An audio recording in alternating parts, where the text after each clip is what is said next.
बिस्मिल्लाहिर्रहमानिर्रहीम। अस्सलाम वालेकुम। सैटेलाइट 11 न्यूज़ पाकिस्तान के साथ मैं हुसैना हुसैन। चलते हैं खबर की जानिब। खबर शामिल करते हैं नबाज से। मलिक अब्दुल लतीफ़ चौहान 11 न्यूज़ इंचार्ज जनूबी पंजाब की रिपोर्ट के मुताबिक मुल्क भर की तरह हारूनाबाद और गिदरमाह में खुद साख्ता महंगाई अरूज पर। घी की कीमतों में मुसलसल इजाफा, मजदूर परेशान। 420 रुपये किलो फरोख्त होने वाला घी 560 रुपये का हो गया। मजदूर कहते हैं कि बढ़ती महंगाई से मुश्किलात बढ़ गई हैं। 800 से 1000 रुपये तक मजदूरी मिलती है।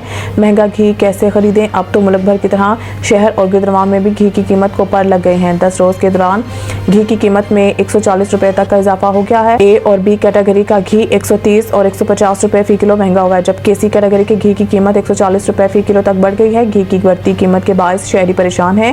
हुकूमत आवाम को रिलीफ फराहम करने में नाकाम हो गई है। चंद रोज कबल 420 रुपये किलो मिलने वाला घी 560 रुपये फरोख्त हो रहा है। महंगाई ने जिंदगी जीलन बना दी है। घी रोजमर्रा के खानों की तैयारी में इस्तेमाल होता है। घी की कीमत मुसलसल बढ़ने से शहरियों की मुश्किलात में इजाफा हो गया है। शहरियों ने वज़ीर आला पंजाब से खुद साख्ता महंगाई पर काबू पाने और घी की कीमतों को फौरी कम करने का मुतालबा कर दिया।